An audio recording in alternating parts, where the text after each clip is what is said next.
How's it going, everyone? Welcome back to another episode of the Just North of Hell podcast. And this is episode 22, and I'm being joined once again by Mr. Alex Derlich. Welcome back. How's it going? Thank you for having me. So you work at Blossom now. Yeah, So- just not. Well, It's super casual. It was something I picked. It was so. I picked the job up yesterday, actually. So, okay. They staff EMTs and paramedics on their shows, just to have them there, and they reached out. Somebody reached out for somebody, seeing if I wanted the job, and I was like, you know what? It was like $18 an hour, so I was like, That's cool. not bad. Just sit there. No. And you can, he said, the guy who heads it up was like, you can normally meet the artists and Really? see the artists, and then you're obviously getting to see concerts for free and stuff like that. And then you're Hell doing yeah. your job. You're doing your job when you need to. So where do you have the where they have the ambulance at? So the way it works is they have golf carts, actually. So they have golf carts with all the medical equipment, and they staff, one on stage left, stage right, near the parking lot, in front of the theater, behind the theater. And they try and do a treat and release. So if we need to do anything, we'll try and treat you, and then hopefully we can release you, or be like, hey, do you have friends who can take you down to the hospital?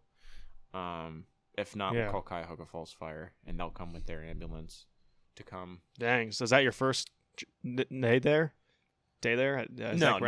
There's a couple other things I've picked up in the meantime, but What's the chances you get me some backstage passes or something? I don't know about that. I'll try, maybe. Let me know, man. Hey, I mean, hey, I'll do my best, man. But yeah. You see Zach Brown, say hi to him for me. For sure. All them. For sure. That's dope. Yeah. So how's the other paramedic stuff? It's good. You're at Plain Township right now. Plain Township Fire. You're trying to go to Jackson. Yeah, I've got a couple interviews at Jackson. The way Jackson's super structured and very professional. And their fire chief, who sat in on my last interview, was the most respectful man I've ever met. He is so awesome.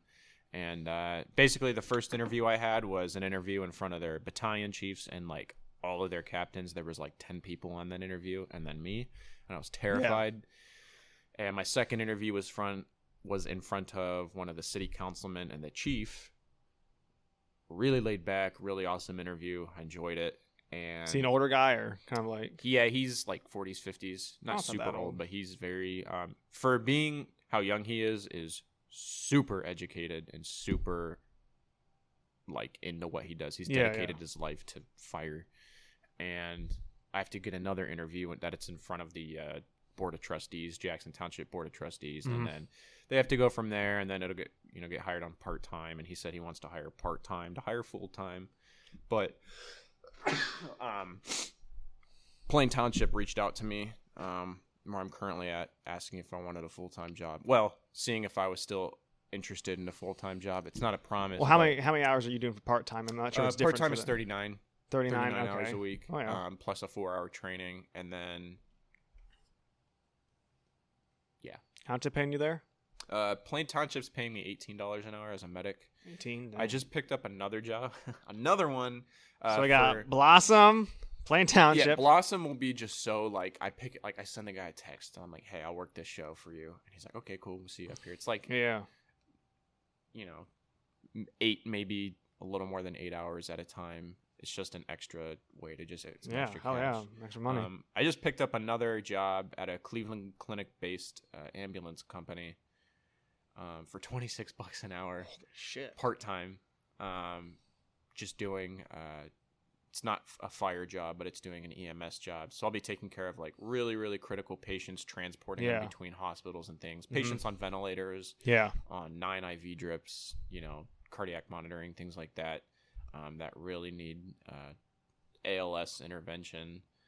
Now that I graduated paramedic school, so it'll be a really good. So you could be working from Mercy, Cleveland Clinic to Akron. Yep.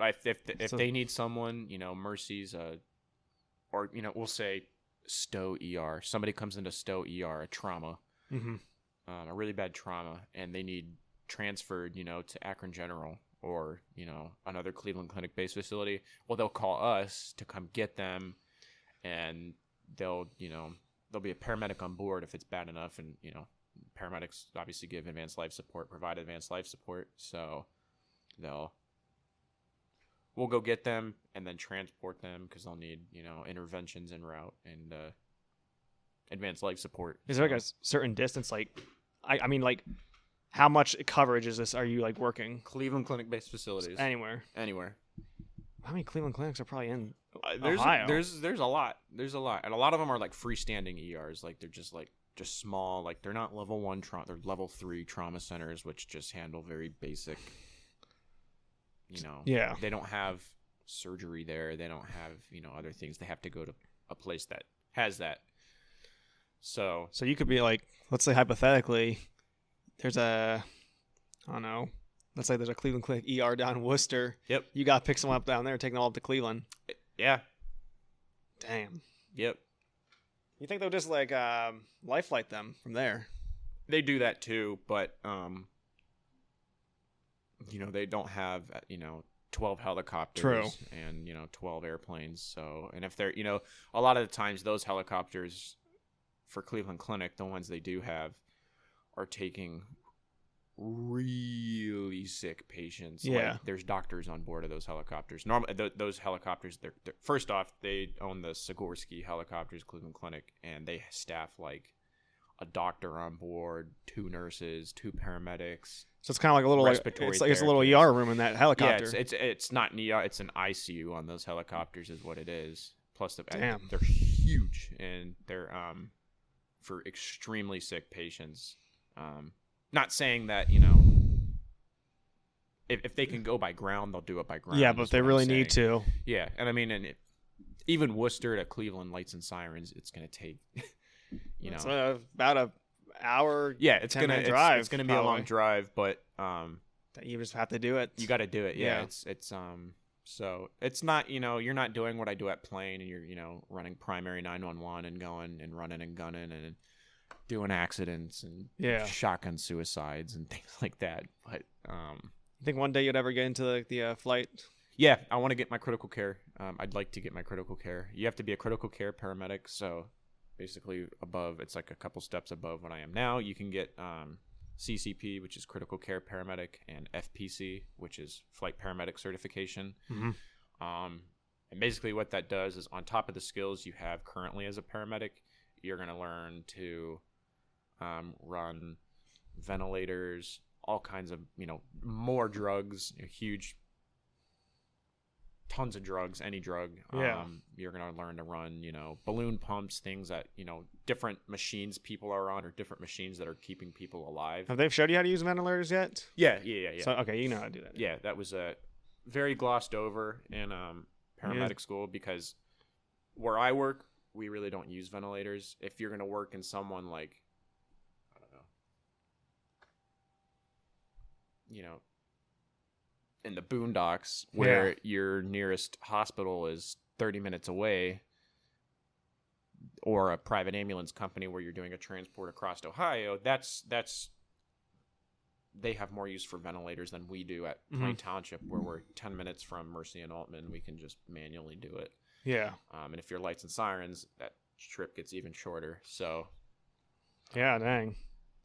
But yeah, it's been really good. I've had 2 months as a paramedic, so really happy with the job. Really into it. It's so a lot of fun.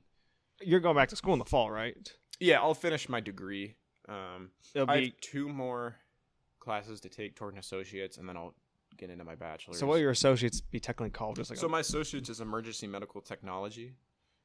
And your bachelor's will be? My bachelor's will be 2 years of emergency management and homeland security, and that combined with my associates will give me my bachelor's in emergency management and homeland security. What are you trying to do with homeland security?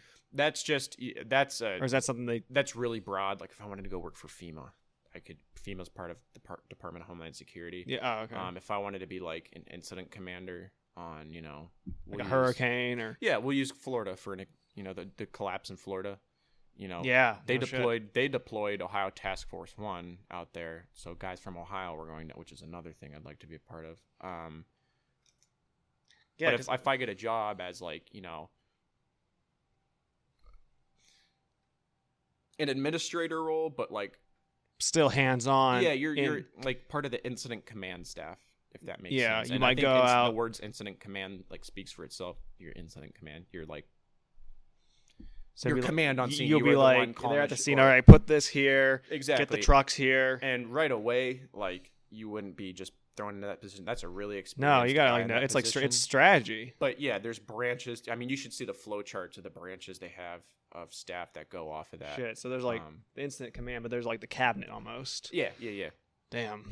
So that is pretty much geared toward that. Although, fire and EMS is really, I'm a fireman, so Yeah. fire and EMS. And that comes with, But you eventually are kind of trying to maybe get out of that more in the paramedic stuff. Well, Eventually, maybe. no, I wouldn't say Or you that. still want I to do the just- fire stuff? Yeah, I love doing I love doing both equally the same. And Plain Township, when there's a medical call, we jump on the ambulance. When there's a fire call, we jump on the engines. Mm-hmm. So I do both of those when I'm at work. Obviously, fire departments run the primary 911 for Plain Township, and Canton does it the same. Canton has ambulance. Canton Fire has ambulances. North Canton Fire has ambulances. Yeah. So, and that's where I want to be, is running the primary 911, people who are calling like an emergency, and not transporting someone to their dialysis appointment. Which is like a private ambulance gig. So Yeah. And I don't know. Also something maybe a little more of a thrill, I guess. Yeah. 'Cause- We're going to go on accidents. We're going to go on cardiac arrests. We're going to go on suicides. We're going to go on, you name it. Like, you name it. Yeah. Someone I know, they're one of those people, they'll clean up like after people who like commit suicide or some gory shit. And he's someone of the dads at St. Thomas, but he's told my dad like I've seen some shit you would not. Yeah, I've been on some I've been on messed up things. Part of the job, I guess. Yeah, I I guess. go to sleep at night, and PTSD among first responders is definitely a real, like, if you get a child cardiac arrest, you get a pediatric code, and you're doing CPR on a kid, or you pull a dead kid out of a fire or a dead kid out of a car wreck, that starts to play with your mind, or even just any of that. Like, Has any of that started getting to you? I haven't had anything. There was one time when I was a student in Akron General's ER we had, and I think I've talked about her on this podcast before, but she was a nurse. The one with COVID. With COVID. Yeah. And that one sticks out a lot to me. It doesn't, bother me or anything, but it's just like one of those wow stories. Like it's sad. How healthy she was. It is super sad, yeah. And how just bam like that COVID took her. She was gone. So, Dang.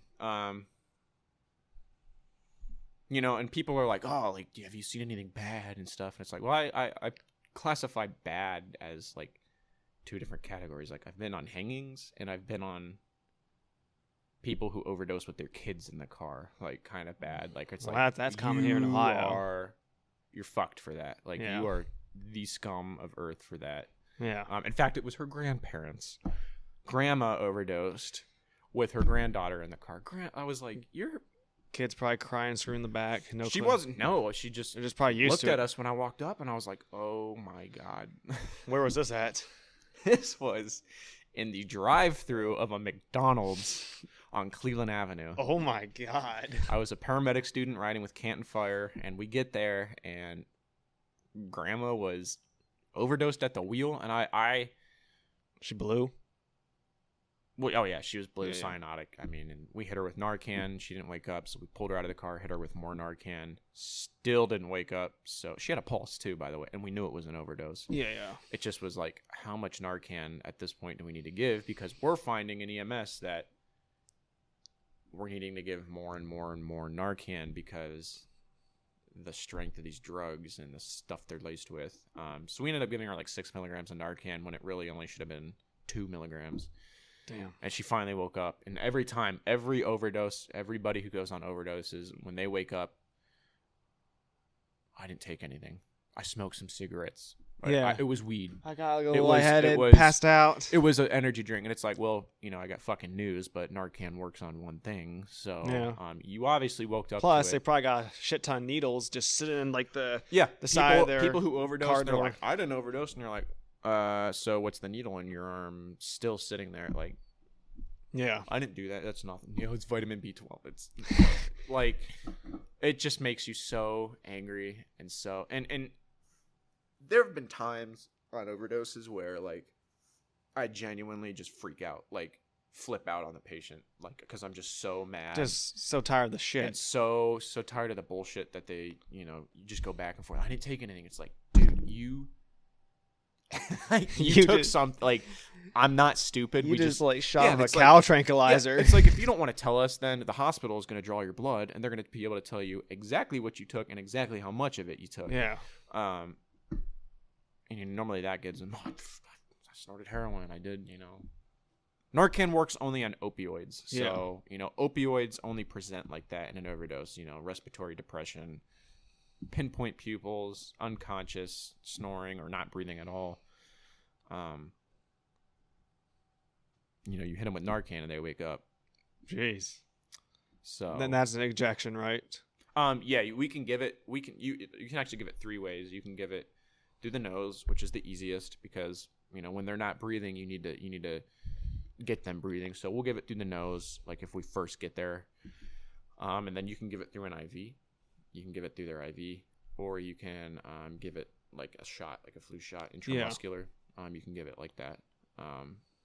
I've only ever given it through IV or the nose. I've never given a shot of Narcan. That's stupid, but It's probably like a last ditch maybe after. yeah, it's like I can't get an IV access, but if you can't get IV access, you'll just drill into their bone, and get access that way. That'll give you vascular access, and you can give it through that. So, or you'll just give more through the nose. But the point, you can think of your nose as like a sponge. Like that sponge can only take so much water.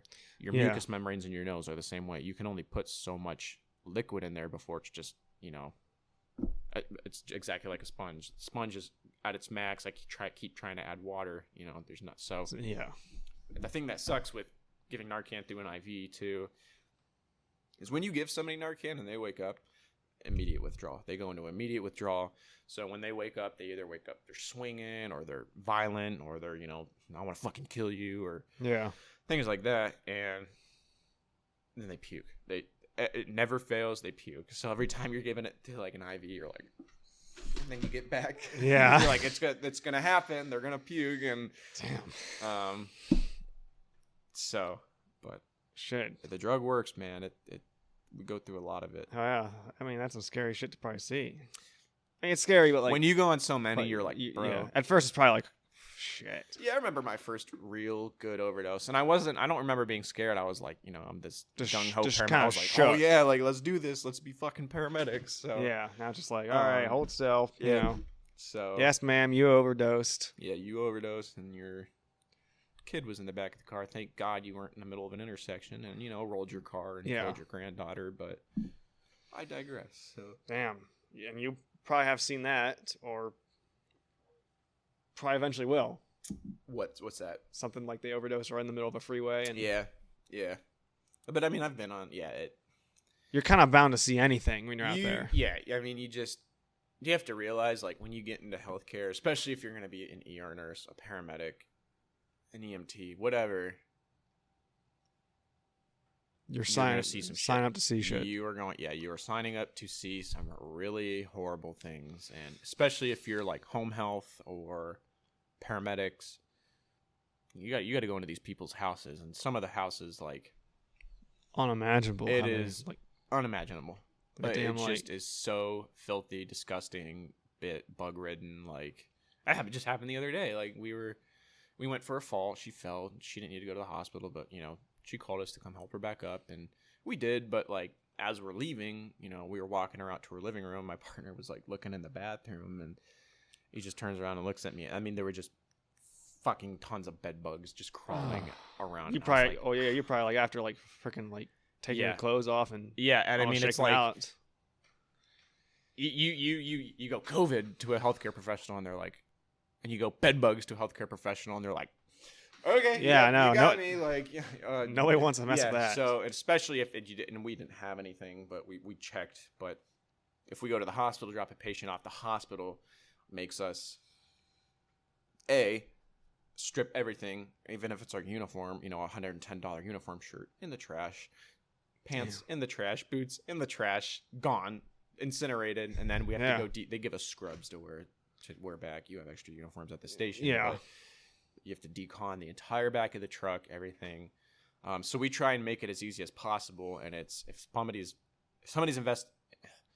infested with bed bugs, you know, we'll put them in a body bag and zip them up to their neck, and say that's how you're gonna ride to the hospital because. And they're probably like, no, I'm not riding. Well, like that. they don't have a choice. If you're gonna get in the back of my truck, you're either gonna be a for our own burrito sake. and blankets or whatever, because I'm not taking that shit home with me. So Yeah. it is there are all kinds of bugs and diseases and stuff. It's so fun. It's probably so interesting. Like you're on the edge of your seat though, because like anything could happen, but at the same time, it's like there's a risk with that. Obviously. Yep. Especially if they code and you're like, well, we got to do CPR now, and you got to get vascular access and things like that. And you're like, well, yeah, I'm gonna get a bed bug on me. So. And I mean, in the stuff they give you, the spray they give you on the truck. I've literally sprayed bed bugs like this with them, and I still see it fucking crawling. You're like, what the? It doesn't even work. Like, so. Yeah. Crazy. So what's your? I know for like longest time you always talked about like wanting to get in law enforcement. Mm-hmm. Is there still any like are you still wanting to get into that? Yeah, I would like to, you know, now that I have my paramedic certification, I'm still thinking about, you know, like becoming a SWAT medic, things like that. You know, Canton, they use a lot of their firefighters as SWAT medics. But I would, you know, the thing is, you know, if I do get a full-time job, it'll be hard to go to another like academy. Yeah, especially it's like the police, even like a part-time academy that's, you know, 10 months instead of 6 months in length. It would still be hard, but it's something I definitely still want to do. Yeah. I feel like I like both sides. If you didn't do it, you kind of feel like you regret it. Yeah. And there's something to be said about like I just keep striving for more and more certifications because I just went through 10 months of paramedic school, 4 months of fire academy, 4 months of EMT school. You know, paramedic school was hard. It was, I mean, they're teaching you to be freaking doctors. And on the spot doctors. Not really, but I mean, some of the stuff. You got to do some doctor shit though on the spot. Yeah, some of the stuff I do, my mom, who's a 20-year veteran ICU nurse, doesn't do. Yeah. Whether it's procedures or just like the cardiology portion of paramedic school, it was. What you do again exactly? She's a nurse in the intensive care unit. Okay. Yeah, so she's critical care. So yeah, she's the nurse that if she lets, you know, one of her IV bags go dry, the patient's gonna die. So, but she's probably also around some pretty heavy shit. Yeah, she's been doing. Yeah, everybody who has COVID goes to the ICU, and then she's also been. She did a bunch of like incentive pays and stuff for the COVID unit because nobody else would. And they're like, well, you know, we're going to give you $15,000 if you work for 8 weeks, you know, things like that. So, I forgot what I was talking about. Something about law enforcement and that type of stuff. Yeah. Certifications. And... Oh, the sort of, you know, paramedic school, like hardest thing I've ever done to date. Hardest thing I've ever done. And I was super proud. Harder than Mrs. Woman's math class? Well, Miss Woman can go eat a dick. So, yes, harder than Miss Woman's math class.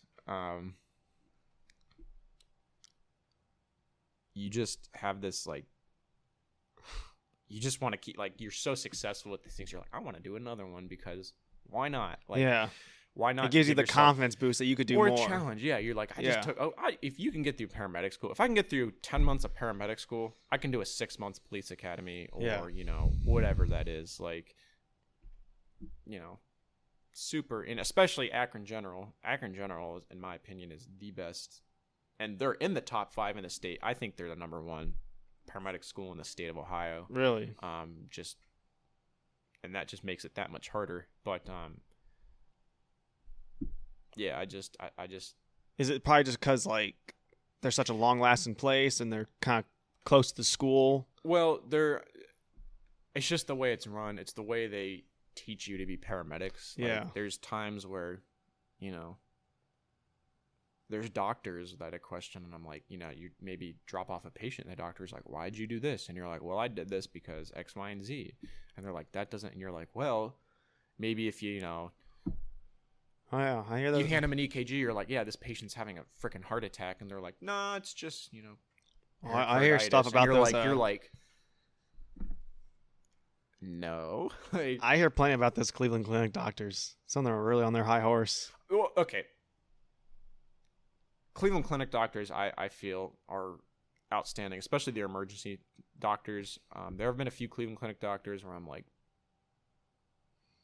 especially like there was a couple doctors who we have a cardiac arrest come in, and I'm like, this is the sloppiest code I've ever been on. Like, all I'll say is I'd rather have a group of paramedics work a code on me than a doctor, because you have to see it to believe it. But most doctors, but there's a couple doctors that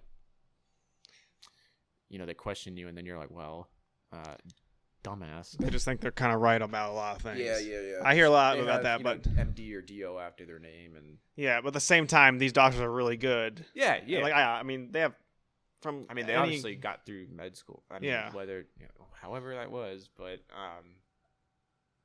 nurses, then just nurses that question what you do, and you're like, well, you just have to give big dick energy when you go drop them off. Yeah. in the ER. Like, you just have to radiate.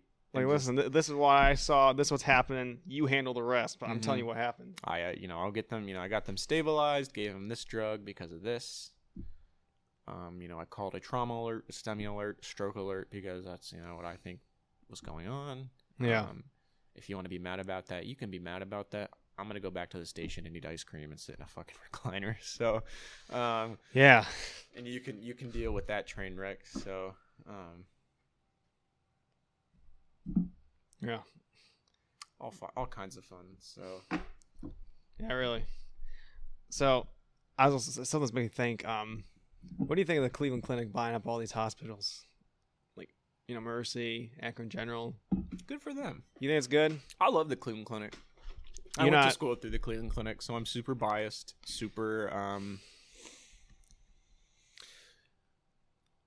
I see Cleveland Clinic because I did. So obviously, I said I did all my schooling through Akron General. Akron General is a Cleveland Clinic facility. Yeah.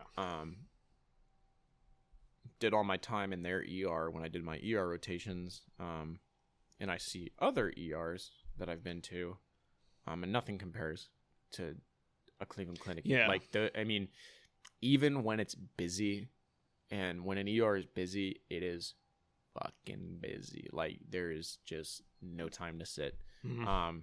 Those nurses and doctors still, were respectful to their patients, unless the patient, didn't deserve it. Yeah. Still treated their patients.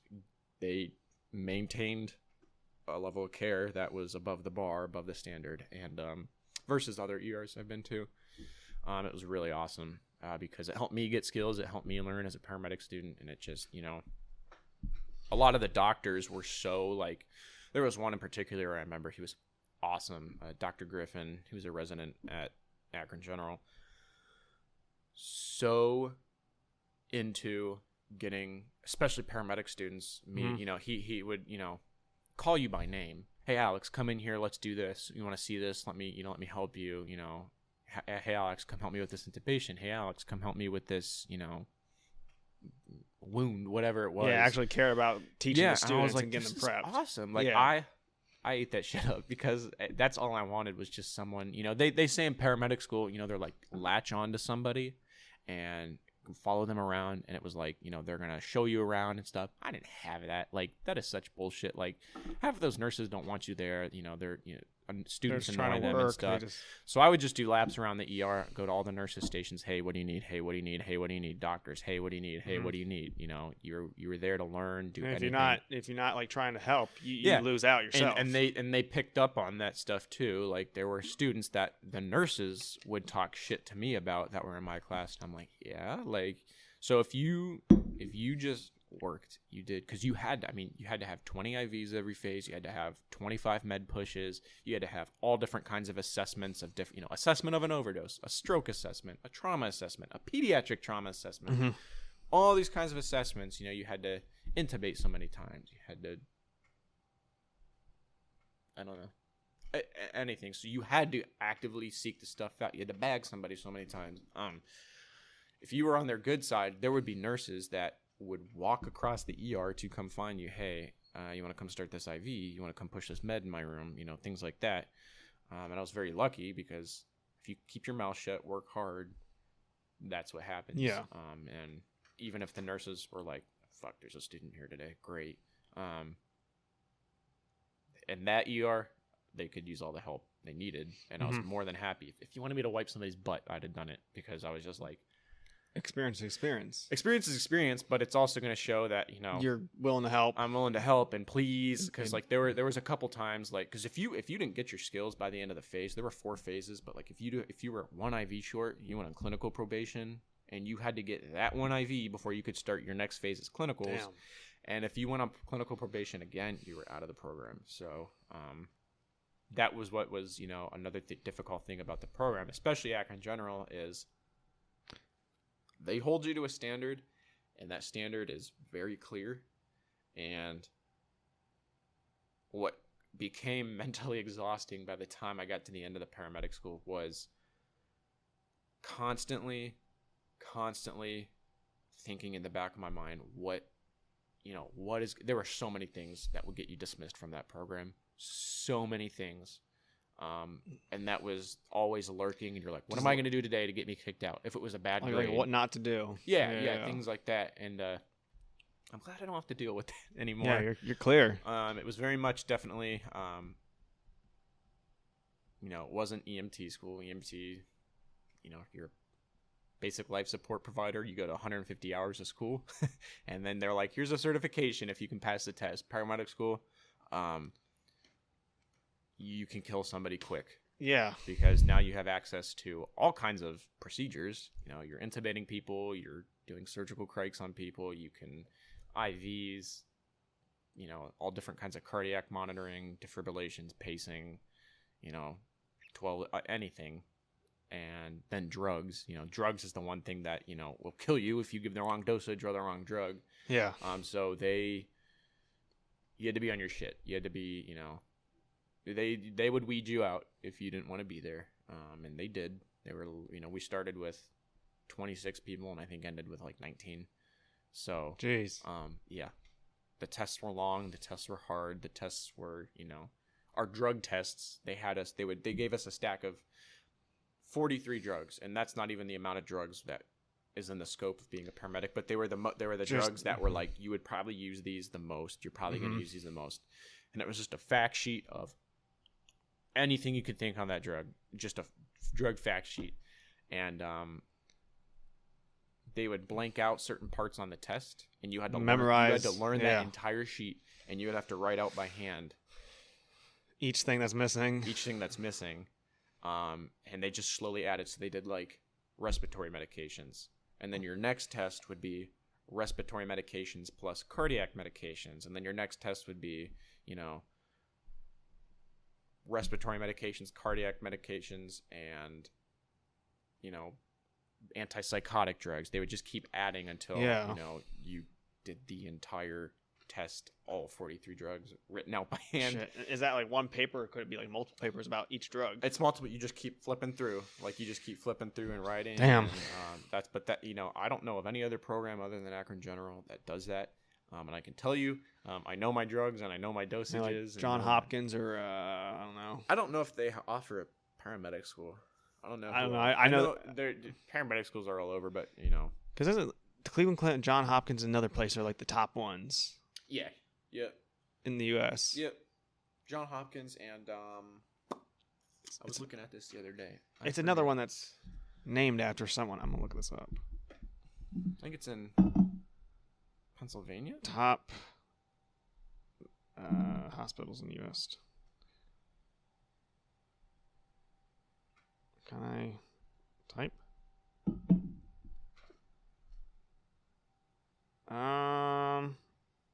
Mayo Clinic? Mayo Clinic. Yeah. Yep. Yeah. Where was that? Where's that at? I don't know. I thought I heard. I know So my one of my I thought it was cousins, in Pennsylvania. he had cancer. He's a Mayo Clinic out like in like, I think really? like in Kansas. I don't know. It's fine if you can't find it. I just Rochester, Minnesota. that sounds right. Yeah, Rochester, Minnesota. Yeah, Cleveland Clinic's prestigious, so and very much so. Number one heart place in the world, though. Which is where hospital. Your mom works for Cleveland Clinic heart-based facility. Yeah. Because I did a rotation. Yeah, in you her saw unit. her. I didn't see her. I don't know, but I did a rotation. I had to do a rotation in the cath lab. I had to do rotations down there. She was in the good old cath lab for 15 years. Really? Yeah. Is she still there? No, she's in the the device clinic. Pacemakers and all that shit. Yeah, okay, that makes sense. Definitely more involved in the cath lab. Yeah, it was. That was cool. That was cool to see. I saw 2 heart caths that day that were both like 4 hours long. Yeah. And I was starting to fall asleep, but it was so cool to be able to see. So you put like a an interventional machine in someone. Yeah, stent or whatever it was. Clear blockages and. That's my uncle. He actually I'm pretty sure he puts them in. Oh, interventional radiologist. I think that's who does it. He puts like the pacemakers in stents. Yeah, that's a surgical procedure, but for these caths, I don't know exactly what he does. I don't know. Dude, it's with more like sure insert them. Sure, I'll have to ask him, but yeah, but she kind of I don't know. She's kind of mentioned to me. She kind of wants me to get out of there. Oh, really?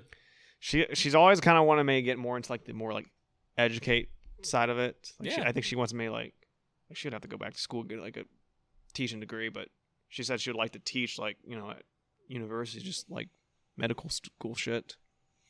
Teach nursing students. Well, yeah, nursing students. Yeah, not medical school. Or be their clinical coordinator, whatever. But yeah, paramedic school was 10 months of pure suck. It you got to get through it, and you had to work hard for it, and it's earned. It was an earned thing.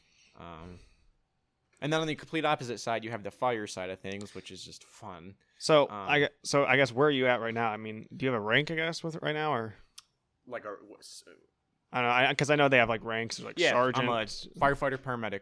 I'm still a probationary firefighter paramedic. Once you get full time, you probably start getting those ranks. Well, if I go full time, I will start my probation again, because now I'd be a full time employee and I have to go through.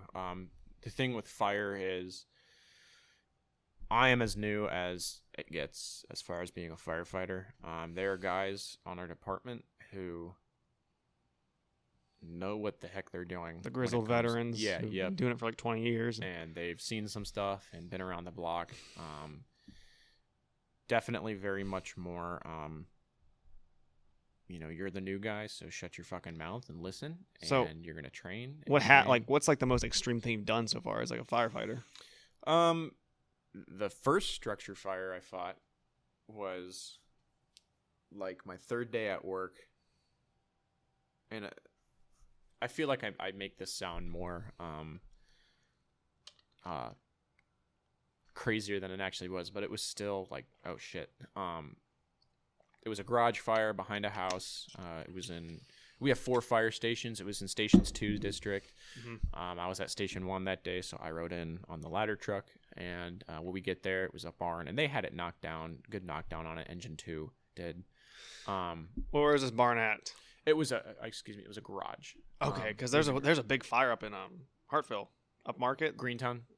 I don't know if maybe it was a Greentown address. Well, because Plain went on that Station 4, which is up that way. It was like it was like one of those therapeutic horse farms. Yeah, yep. Big Plain was there. Yeah, Greentown calls mutual aid. But you didn't go that. I wasn't on shift that day, no. But you probably would have gone there. Yeah, if I was at that station that day. The guy I worked with yesterday, who happens to work at Plain and Greentown, he was at Station 4. He's a lieutenant at Plain, one of my lieutenants. He went on that fire. But anyway, this fire we fought, this was back off of like 62, US 62. Yeah. They had a good knockdown on it, but there was just basically it was this old auto parts stuff, and like it was, to give you an idea of what it was, like when we had the fire knocked down and everything and we were overhauling and kind of done, our chief was looking at it and he was like, I'm calling the EPA on fire alarm. I'm calling the EPA on this because this is ridiculous. Basically, propane tanks lined the back wall. Shit. And you were like ankle deep in just oil, motor oil, because that's what it was. And it wouldn't go out. There was this one part of the corner that, I mean, we had the fire hose on it. And, you know, I was a new firefighter. That was the first fire I had ever been on. I saw the nozzle laying on the ground and was like, I need to grab that nozzle and go in there. So I did. I just kept putting water on this and it wouldn't go out. So we ended up cutting a hole on the side, and I emptied a dry chem extinguisher on it because we needed the dry chemical extinguisher to eventually put it out. Yeah. And we got it out, but it was very close to going up very quickly just because of all the oil. That's what I thought, because one of my battalion chiefs was like, just be careful because that's all oil on the ground, and you were just it was like walking through a pool. Yeah, you ain't kidding. So yeah, you know, and then obviously the EMS stuff. I've been on, you know, EMS stuff that's been crazy. We had a rollover not too long ago, which they were okay, but it was a kid who graduated ahead of me at Glen Oak and his buddy. They were drunk, rolled their car. Thank God they were okay. Yeah, nothing too major yet. Just probably, yeah. Yeah. So, like, would you ever, like, I mean, you probably will have to work your way up eventually if the fire stuff, like maybe going to whole burn bins, running, rescuing people. And yeah, and that's, you know, I can do that now. I do that now because I'm a firefighter. There's a volunteer firefighter, which is a 36-hour course, 36 hours of firefighting. I think it's stupid. Firefighter 1. What can they do? Like, what's their limit? They can't go interior. They can't get the hose and put the hose, hit it hard from the yard, kind of deal. And then there's Firefighter 1, Firefighter 2. So I have both my Firefighter 1 and 2, which is, in the state of Ohio, Firefighter 2, you are cleared to do, you know, whatever's in the job description, you can do that. Is that the highest one, Firefighter 2? Yeah. But you're a Firefighter 2 who hasn't done all of it, though, yet. Or have you pretty much? I have the certification. The experience part is what I'm lacking. Yeah, you're lacking the experience. Yeah, so that's what I just have to get the experience, and you know, the only way you do that is by working and by staying, you know, working as much as you can. And I try to ask questions to my officers and full-time guys who've been there for a while. Plane trains 3 times a week for each shift, so I go to those. I like to look for stuff outside of work, educational, you know, things on the internet, or the University of Akron, which is where I graduated from Fire Academy, has their advanced fire training days, which is just 4 days of straight work and training and advanced. I'm gonna get something from like a tea from the fridge. Sure. You want one? Yeah, sure. Arnold or green tea? I'll do Arnold. All right, good choice. Stand by. Works pretty good. Got it from my aunt. She left for school and took the fridge. But as far as where I am, I'm just a probationary firefighter paramedic. From there, you go full-time as a firefighter paramedic. From there, you go to lieutenant. From there, you go to captain. From there, you can go to battalion chief, and then chief. What the hell? Are you okay? Took a little. Oh, like a little ice on the top. There you go. Welcome to ASMR. No, but and you know, definitely when you're the new guy, there's unspoken rules about the firehouse. Like when I go in, 7 a.m. hits, my gear's on the truck. I'm doing truck checks because you check the trucks every morning. You know, I try and bring in a dessert every day, pay the guys for dinner if I don't, you know, contribute to anything. I don't sit until the full timer or the officer sits. Get your station chores done, you know, unload and load the dishwasher, you know, just be. Some of it's just housekeeping. Don't sit down. You know, if there's something you don't, you know, the big thing is learn the trucks. Learn where every freaking thing is on your truck. So if you're on a fire scene and one of your officers is like, go get me the chimney chains, you're not going to go through every compartment looking for the chains when they're like, I need it like right now. Or like the RIT pack, if we have a down firefighter, you know exactly what compartment to go to. How many compartments do you think is on the average fire truck? The ones that we have on our engines, there's like 8 compartments filled with Oh, it's stuff, not 9 bad. compartments filled with stuff. So it's not bad, and once you learn it, you learn Are they it. And stuffed pretty well, each compartment? yeah, they're pretty full. The tower has, our ladder truck has quite a few. I'd say there's like 5 or 6 compartments on each side, maybe 12 compartments, and there's stuff on the inside of the truck where you sit. But you know, if you don't know where that stuff is, you know, why are you sitting in the recliner right now? You know, I always told myself, I was like, you know, I'd think to something, oh, I don't know where, you know, the toolbox is on the truck. Why am I sitting in this recliner? I'd get up and go look, find the toolbox. You know, do you know where everything is on the ambulance? You know, if somebody's like, hand me this, would you know where that is? I have a lieutenant who, I admire him as a fireman. I think he's awesome. And I love it because when I go in, he's like, what do you want to work on? What do you want to do? And he's always willing to train and answer questions. Mm-hmm. And the one night I was on shift, the first time I had ever worked with him on shift, he was like, we do 2-minute drills in fire academy, so get your gear on in full gear in 2 minutes. And I was sitting on the couch watching TV. It was nighttime, getting ready to go to bed. And he was like, do you know what a 2-minute drill is? And I was like, yeah. He's like, your time starts now. I was in the living room. I jumped up from the couch, went sprinting out to the bay to the truck, got all my gear on, put my pack on. I did it in 2:45 because I was so caught off guard and got some stuff tangled. Yeah. And then he was like, pull a hose off the truck and lay it as if the door were like this. The hose lay we have on a plane takes a little while to get used to and to, you know, do well. He was like, lay it like this, and I did, and it wasn't quite right, obviously. 2:45 is pretty good, though. What's that? 2:45, that's pretty good. Yeah, I mean, I could do it in academy in a minute 45. Shit, that'll take me probably about, what? I mean, if I You didn't, just if get I had used no to it. clue, yeah, it'd You probably just take get me used- 5 I mean, minutes. The or first so time shit. I did it, it was ridiculously long, but you just get used to it. You know, there was a guy in our, I mean, we were down to 140s, 150s in academy, even maybe earlier. I don't know what the fastest on record is. Probably stupid fast. See, if we had I James could here, he do could it. look that up right now. Yeah. I could do a minute drill, which is everything minus your SCBA. There was one time I did it in like 28 seconds. We were trying to do it. It was fun. Kind of like a challenge. Yeah, Fire Academy was a lot of fun. But no, a lot of the guys at Plane, you know, and I was really nervous for my first shift because, you know, when you're the new guy, especially in the fire service, you're getting on shift with guys who have worked with each other and been with each other for ever. Yeah. And you're this, you know, new guy walking in, and as far as they're concerned, you have no certifications because you have no experience and everything. And I'm still at that point. But what I found at Plain Township was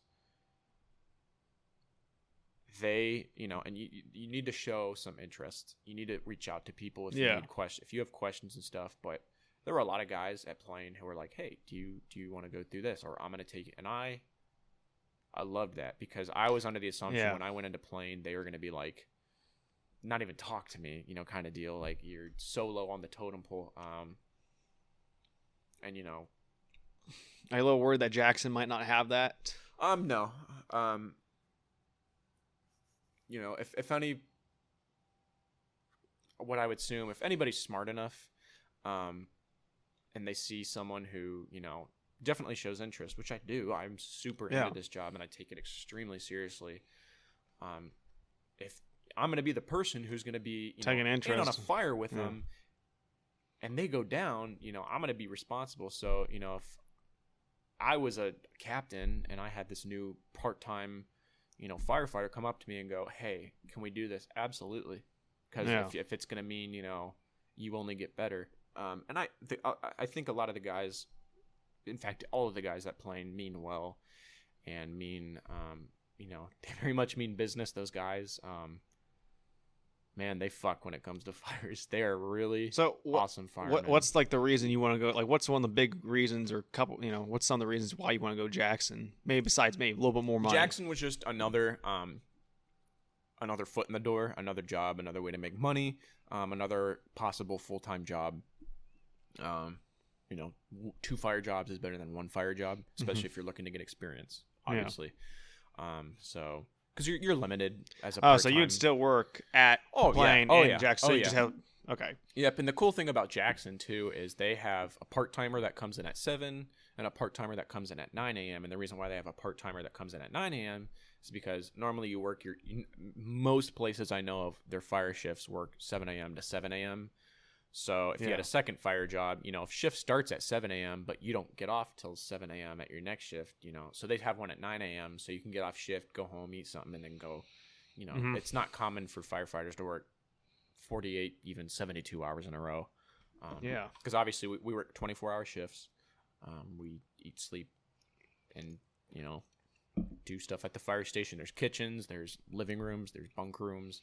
And then obviously our the bay with all our apparatus and stuff. Can you order food if you wanted to? Yep, we can go out. We go out and get stuff. We go to the grocery store, and then in between calls, hang out, train, station chores. Probably a lot of time that you probably just do nothing there. Yeah, there's days it gets boring. Yesterday was one of them. We ran one call yesterday, but also yesterday we were doing some training. We walked through all of the schools at Plain Local. To get used to, I knew 2 of them because I went to 2 of them and they made fun of me for that. But we did that training. So a lot of the firefighters, they do it every 5 years. You can familiarize yourself with the layout of the schools. They should take us into the bowels of the school where all the fire alarm panels are, where the sprinkler systems are, the boiler rooms, just every room. Yeah. So there were places at Glen Oak High School that I was like, I didn't even know this existed. Yeah. Well, we were going. So, but stuff probably like that. Probably one of the biggest schools in it's a huge school. It's I was kidding with one of the lieutenants because he was like, there was a kid I was on shift with. Shouldn't say kid. A guy I was on shift with who I graduated with, who is full time at Plain. We were joking like, yeah, we know that school like the back of our hand. And our lieutenant, who's worked for Plain Local or for Plain Township, for years, is like, I still don't fucking know the layout of that school. He was like, it still confuses me. But things like that you do. We stay busy, and then obviously training Tuesday, Wednesday, Thursday we train on anything, everything. And then I usually try and ask questions while I'm at work, just on shift, hanging out at the station, just get clarifying questions, or I still go through the trucks just to keep my mind sharp. Yeah. Just because I'm so new, and so I haven't seen a whole lot of fire, and I want to make myself presentable if we do get a fire. Even though I'm a rookie, I want to go onto a fire scene and not make myself look like a rookie who knows his shit. Yeah. But that's just the name of the game. You gotta do your time, and I completely understand, and I respect every single person I work with because they're just awesome firemen, excellent firemen, and a lot of good knowledge. And they reached out to me. A lot of them reached out to me. Hey, what do you want to train on? Let me take you through it. Like I said. So yeah. Yeah. All right. I gotta ask 2 stupid questions about it. Go for it. You guys still have the fire poles in there? Still have to slide down? Yeah, so our stations at Plain, most of them are 1 level, so no. But yes, they exist. They still exist? Yep, Canton Fire, they still use fire poles. That's cool. Still very much a thing. It's a traditional thing. So I saw something on TikTok. This firefighter was explaining why they don't use. He said they just don't use Dalmatians or dogs anymore. Do some do still, or is there no use for dogs? If anything, it's a mascot. It's funny you say that because I was looking yesterday at Dalmatians because I really want one. So a lot of work, I hear. Yeah, it's just like I hear they're very temperamental. It's just a mascot if they have them at that point. Oh, but back in the day, they used them because they were horse-drawn fire carriages, and those dogs kept the horses in check on the right track, or would alert of something. I don't know. Yeah. Yeah. So have you ever thought maybe about like if you got like eventually so far down the fire route, maybe going out like fighting wildfires and shit? Yeah. So they call that getting your red card. I've thought about it.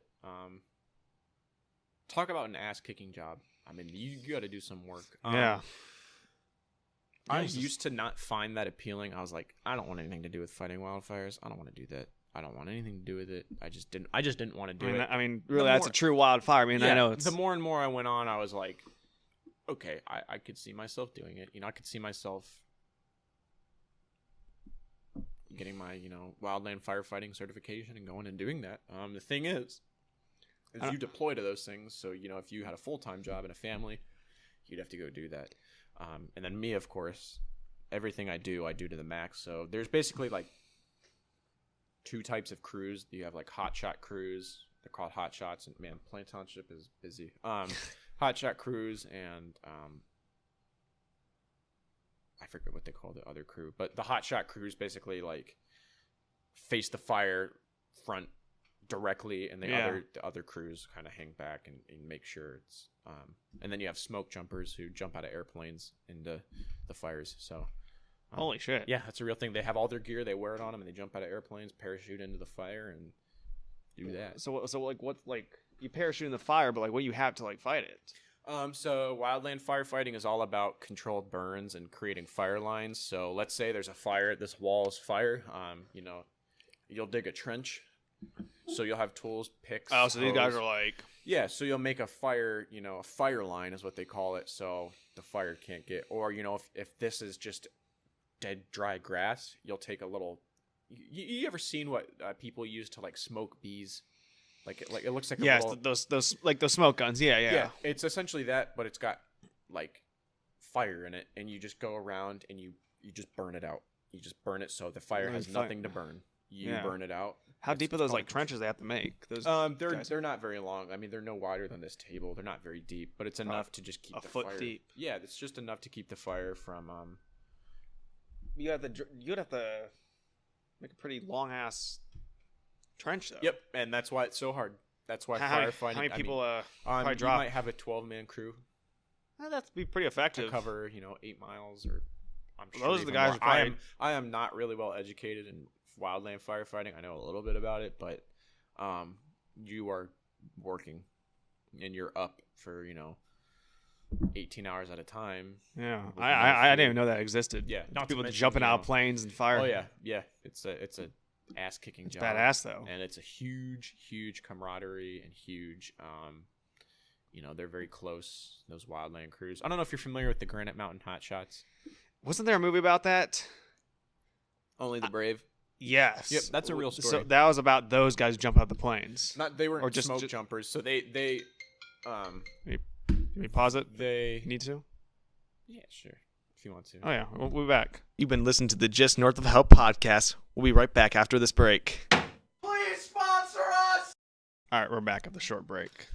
Sorry. Good? No, but back to the wildland. Just but the Granite Mountain Hotshots, basically, they were the frontline guys. They were turned into a hotshot crew, so they had to get evaluated and stuff. And they were originally a Type 2 crew, and then the guys who sit back and just and then they got evaluated, turned into a hotshot crew. Were like one of the best, and then 19 of the 20 guys perished when they were overtaken. Just winds changed, they were overtaken, and they burned to death. And the one guy lived? The one guy lived, Brendan McDonough. Dunno. How'd he live? Just somehow just... He was a scout. He was up on a ridge scouting, making sure. Oh, so he literally watched these guys die. Yep. Heard all the radio traffic, listened to it, heard him die. Only one that survived. Yeah. Kind of... I don't know, there's obviously some sort of survivor's guilt with that. Has to be. Yep. Damn. Yep. And super sad. And the anniversary of that wasn't too long ago. I think it was like, I forget. Where was that fire at? Like Yarnell, Arizona. Yarnell Health. Oh, in Arizona? Okay. Arizona. I thought it might have been upstate California or Washington. No, That's where I want to say it was Arizona. It was the Yarnell Hill fire. And it just it changed so quickly, and they have fire shelters that they deploy, but it's not meant for what happened to them. So you can get on YouTube and you can listen to the actual radio traffic, and they recreated that in the movie really, really well. All the emotions and everything. Isn't there some big actor? Well, I know there's some big actor. Miles Teller's in it. Miles Teller plays Brendan McDonough. Miles Teller. And then there's I can't think of... I know who you're talking about. Let me get a picture of him. I'll probably recognize him, but yeah, the name sounds familiar, especially Teller. But Yeah, I had no clue about those smoke jumpers. That's probably one of the coolest things. Yep. That's like special forces firefighters there. Literally. Josh Brolin. Oh yeah, Josh Brolin. Yeah. Thanos. Yep. So I didn't know that actually. Yeah, Yeah, Thanos smoke and, jumpers. Cable. Yeah. What's that? He also plays Cable in Deadpool. Oh, too. really? Yeah, that's Okay. Josh Brolin. Yep. He was in it. He was their captain. Did a really good job. But yeah, super sad. Super. Yeah. Yeah. That's the only movie that has made me like, because when you watch the movie after they die, after the scene where they die, there's this. The screen goes black, and then there's this bear made of fire. That's just. It gives me goosebumps. I have goosebumps right now. That is just seen running in slow motion, and it just like it. You're like Kind of like represents the crew. yeah. It's whew. You're gonna make goosebumps. Think about that. That's cool. It is the only movie that's made me cry. The only movie that I've ever cried because and it's that scene in particular. Like I'm just like you're just like you don't even know what to say. Yeah. Did you watch that while like you're actually in like Fire Academy and shit? No, that's just before. Yeah, I watched it not too long. I was in Florida a couple weeks ago, and me and him, Oh, yeah, I saw he that. went with me.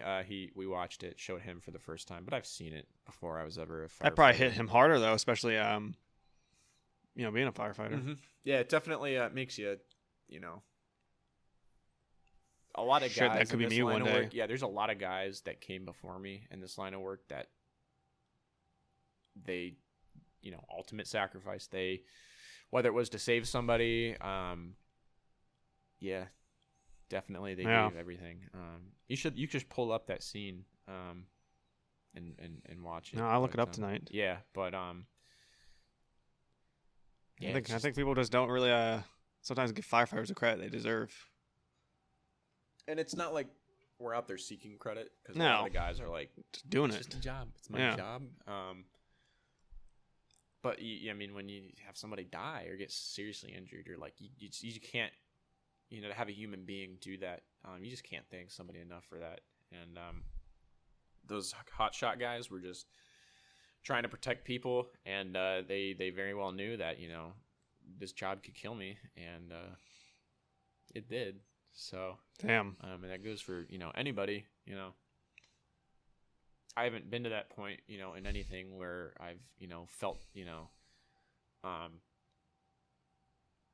like I was going to die or even been in a situation like that. Yeah, but I know that the veteran guys that- who I work with would know They've probably when been some to pretty back close. out, and, Yeah. which is very, feels good to know that. Yeah. Is there like, is there situations that like, I mean, obviously probably, but like a fire, you have to go in a building and you can't save people because it gets so bad. Yep, that's called risk versus benefit analysis. You're like, do you risk a little to save little, or risk a lot to save a lot? If you're trying to think of a good example, if it's hot to the point where you're wearing your turnout gear and you're like, it's hot in here. Imagine and you're doing a search for somebody. Imagine somebody who's not wearing turnout gear. If they're unconscious and dead, and it's Their the point. skin's It's boiling off. It's to the point where you need to pull out with your turnout gear and a hose. Because when you're in that, when you're in that stuff, I mean, just a normal fire, you're gonna be pretty just whatever. Yeah, in there. you there's heat. You can There's feel heat, it, and but you're you're not- sweating, but there's 3 layers to it. You have a moisture barrier, your thermal barrier, and your outer shell. So you have a part protecting you from just you're spraying water, so you're gonna get wet. So protecting you from that, and then you have it's made of like Nomex and Kevlar and things like that. So it's fire resistant up to 800, 900 degrees. But if you're in a fire that's 800, 900 degrees, you're gonna feel it. Yeah. And then if you get higher than that, get into 12, 1500. I mean, If you're hot, those people are sizzled already. yeah. So especially if you can't find them and they've been in there for a while, you're doing a primary search trying to look for them. If you're in a big room like this and you have your thermal imaging camera and you can make somebody out in the corner, and the top of that camera says it's 800 degrees, they're probably you're probably dead. Yeah. So yeah, there's definitely times, if the house is just fully involved, like I'm talking, there's flame ripping from every part of that house. There's collapse potential. There's just fire everywhere. One wrong move, you could Oh my step on God. something. Yeah, the neighbor's like, I never saw anybody come out, and there's 3 people that live there. Are you gonna risk your firefighters going into that and losing 6 people? Yeah. If you send 3 firefighters in to save 3 people, or are you going to risk versus benefit? Are you gonna risk a lot to save a lot? Yeah. Are you gonna risk your ass dying to save somebody else from dying? If there's immediately dangerous to life and health atmosphere there, and that's up to your officers. If your officers like, we're going in, we're going in. If your chief's like, go in, you're going in. Hopefully, I know where I work. I trust anybody who was ahead of me. Yeah. Anybody. So I just listen to them. I get my orders and follow the orders. So, but again, I haven't been in a situation like that because I'm so new. So Yeah. It's probably definitely scary when it comes, but also just kind of like a shit. Here we go. yep, it's just you can't back out when it happens. Yeah. So yeah. Damn. Have you seen that? I didn't notice. I guess there's some pretty bad wildfires up in Siberia. Yeah. Russia. I had no clue. I guess for the first time ever, smoke's going up the North Pole.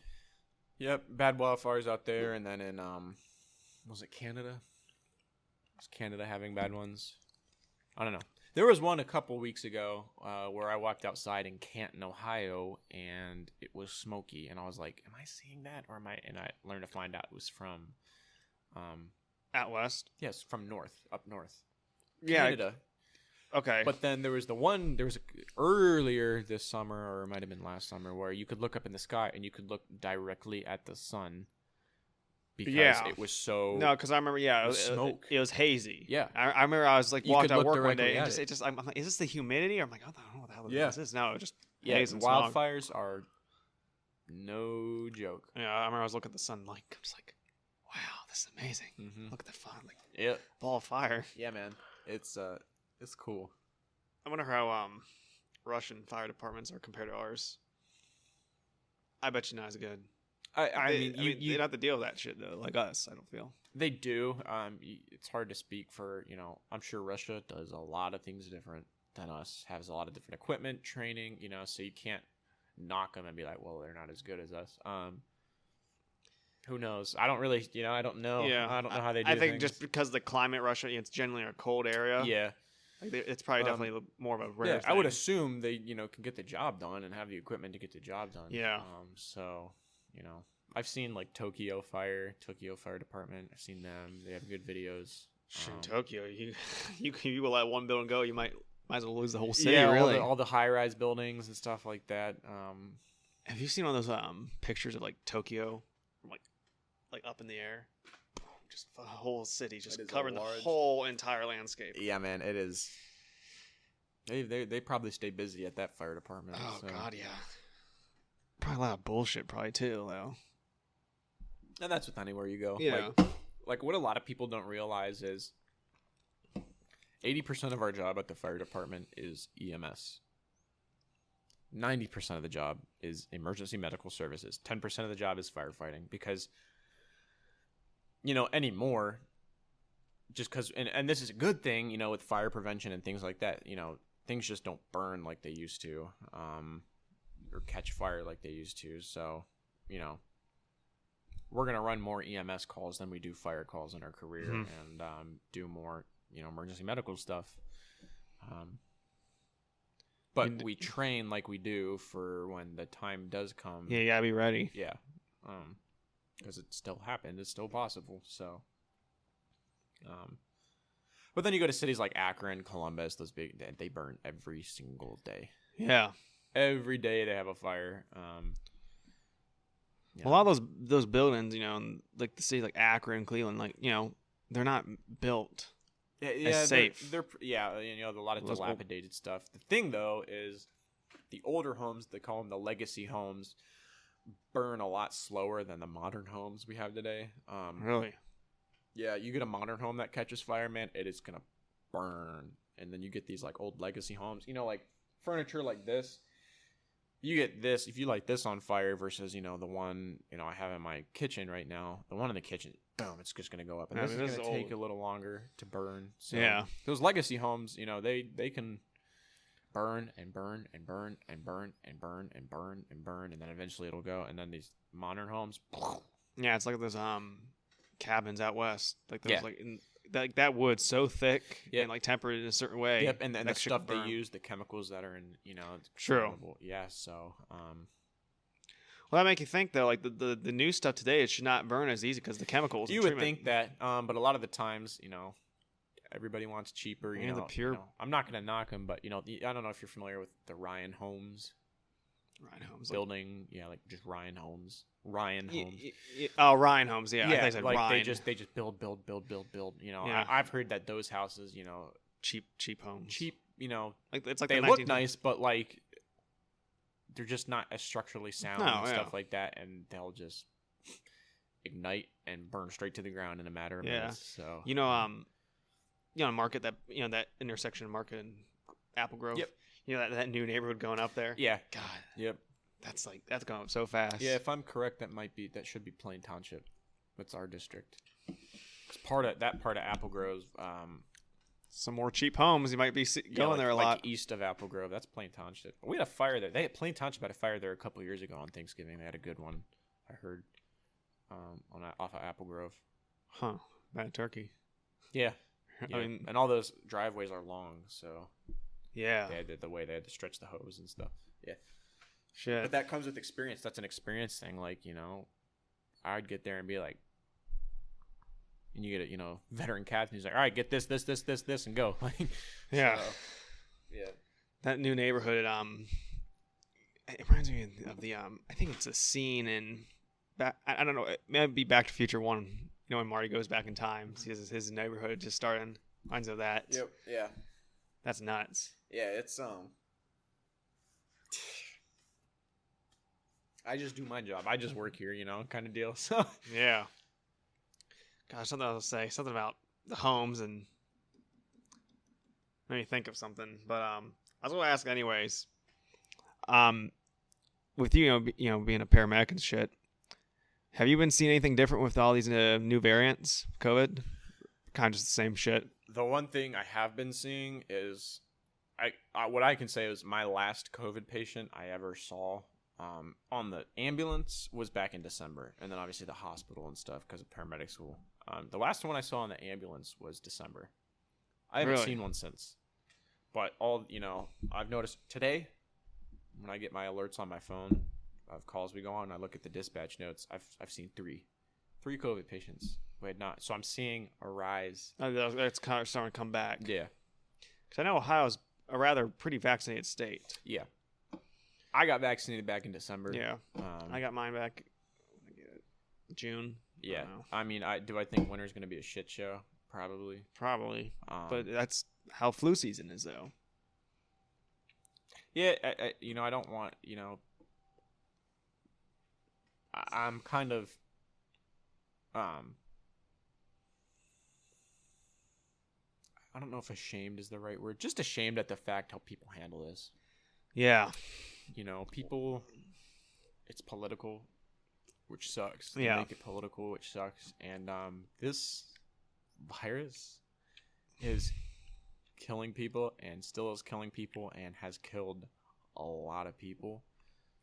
And, people, find inconvenience in, wearing a piece of cloth across your face. Yeah. But, well, wow, this has killed millions of I don't think people. no one should be forced to, but it's just... The thing is, and the vaccine, they need someone. I think they need. The problem is you don't have people who are trying to understand the people who don't want to get the vaccine. It's just people who are just so bam. You get the vaccine. It goes both ways. Yeah, it goes both ways. You don't have. There's no middle person. If I truly believe if you don't want to get the vaccine, don't get it. Yeah, that's what I say. Don't get it, but don't fucking sit here and bitch at people and not tell them to get it and keep it to yourself. If someone wants to get it, they'll get it. If they don't want to get it. Yeah. The thing is if you have a business that is privately owned, that is their business, and ultimately what what they says goes. If they want you to wear a mask or have a vaccine to enter, even those are the rules. Those are the fucking that is rules. kind of You a have little to have sketchy. you have to have a driver's license to drive. Like, if the business wants to do that, that's you can't. I guess that goes to the question though, how HIPAA though. Asking for vaccine, but like, And there's a line. That's such. Can the line be redrawn? Can I guess that's. And I don't have those answers. Yeah. I really don't have those know. answers. I am. Obviously, you and I are vaccinated. We're not, growing fur or horns or anything. No. If it's gonna do anything to help the process, I'm gonna do it. That's why I got the vaccine. That's why I wore a mask, and I never, That's because I've seen the fucking horrible things COVID are you wearing does. a mask if you go to the grocery store and shit? No, I haven't been because they took the mandate away. Now they're bringing it back. I was in Giant Eagle the other day, and I'm getting all these fucking looks from people because I don't have my mask on. And when I was leaving, I saw mask mandate effective 8/6 in Giant Eagle on the strip. And I was like, oh, the one on the strip? Because Yeah. I went to the one in Hartville. It said only if you're vaccinated. yeah. But the you thing don't have to was, wear one. I didn't even see that sign when I walked in because I'm so used to just seeing stuff about COVID posted on doors that I just kind of went. Yeah, you kind of ignore it. Just like, Everybody's 6 like feet apart. giving me the. Well, a lot of these people, our store, when they took the mask mandate off, now Summers. I did quit my job at Summers, by the way. Okay. But I thought I'd let you know that. But even when the mask mandate was lifted, we still kept those signs in the store probably for a couple weeks, just because people didn't take them off, just get lazy. Here's what I and if you want to build muscle, okay, let's say you want to build muscle. Yeah. Who do you go to? Well, you're going to body trainer. I mean, If trainer, you want to, nutritionist. Yeah, just people like that. if there's a fire at your house, who are you gonna call? You. If there's a fucking pandemic that's killing people, who should we be listening to for guidance? CDC, them. The doctors that have Yeah. studied this shit for years. my point exactly. Like, You're right. You're right. I guess the thing is, though, I understand these people who are like saying, "Oh, Fauci's fascist. Fauci's wrong because he got some stuff wrong, about the mask." Which it's all right. He gets stuff wrong, but like, should we have just Fauci being the main person? No, I think there should probably be like a couple people definitely talk, Absolutely. because Fauci might be seen in this lane while there Not could to be mention the stress that puts on you, and that just Yeah. degrades you because these people are just tearing him apart. yeah. And, the only reason why I am so,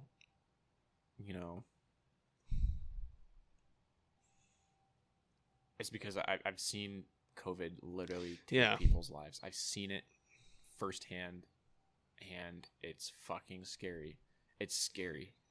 And, whatever Delta variant, whatever, whatever, but I would encourage people to take a step back, and if you're talking some shit and you haven't walked into an ER or anything and seen what COVID. Well, I guess since you're in an ER a lot, do you see have you seen it starting to get more crazy again? I haven't yet.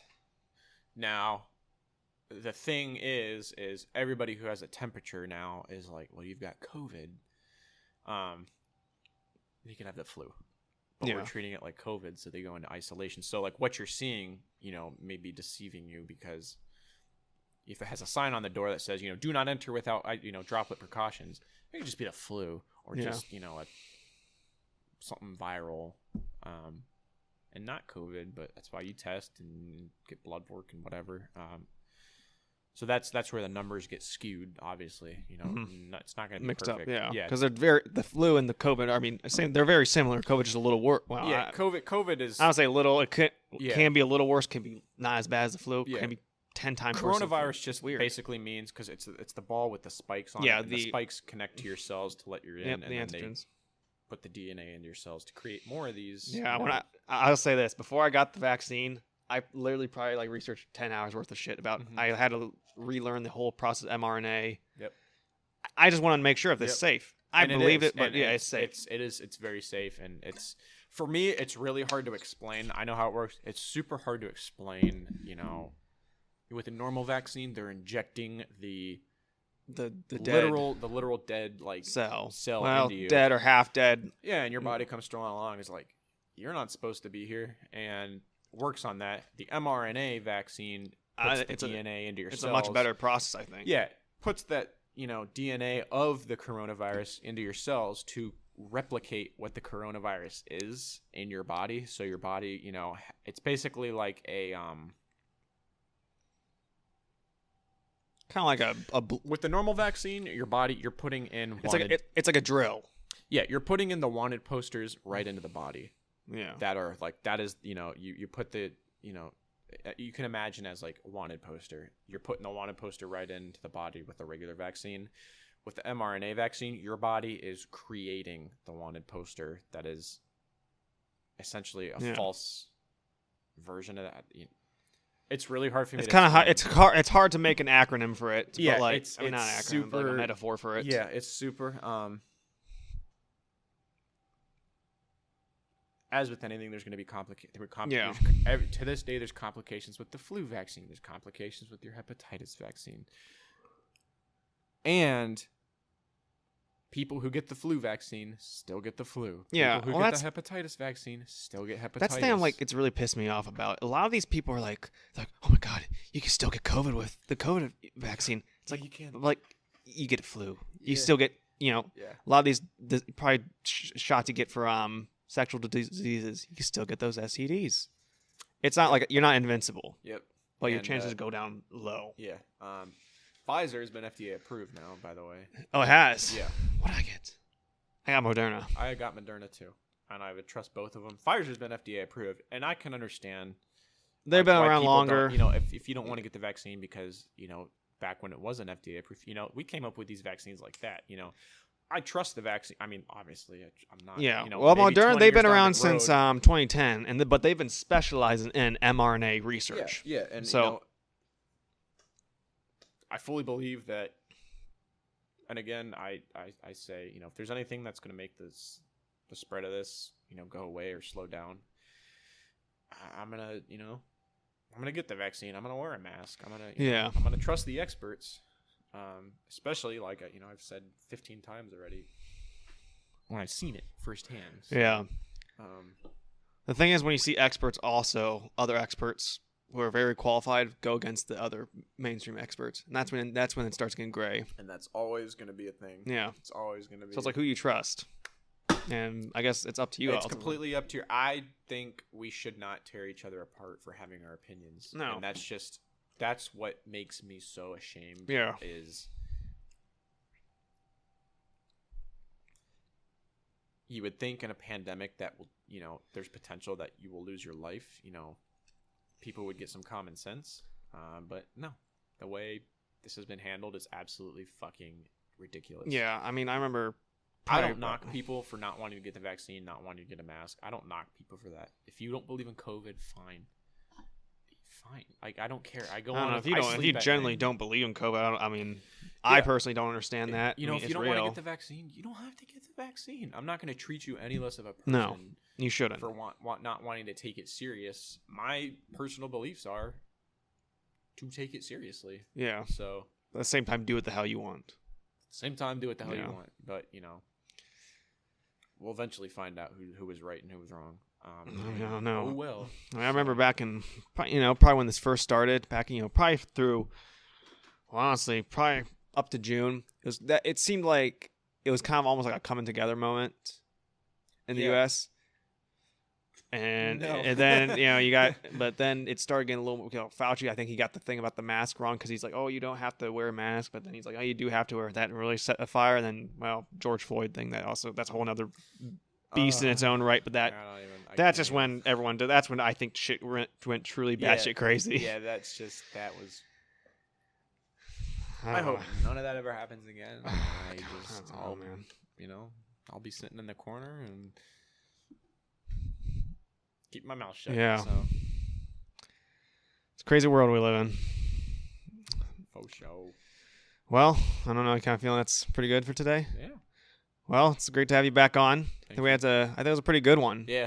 I mean, me talking about nerd shit. hey, I enjoyed listening to your fire shit. I mean, like, I'm thinking, well, I mean, Alex likes his fire shit, so maybe I'll talk about fire shit with him, and I don't know. Just talk to I guess what you like, man. Yeah. Feel free to come back on whenever you want. Will do. Let me know. I know you got busy. Yeah. Bring Kid on. Hell yeah. See what his take on fire and shit on. For sure. All right, everyone. Thanks for tuning in. We'll see you next time. Peace out. The information or opinions expressed during the Just North of Hell podcast are solely those of the individuals involved. The primary purpose of this podcast is entertainment. As such, the Just North of Hell podcast is not responsible and does not verify any of the information contained in the podcast.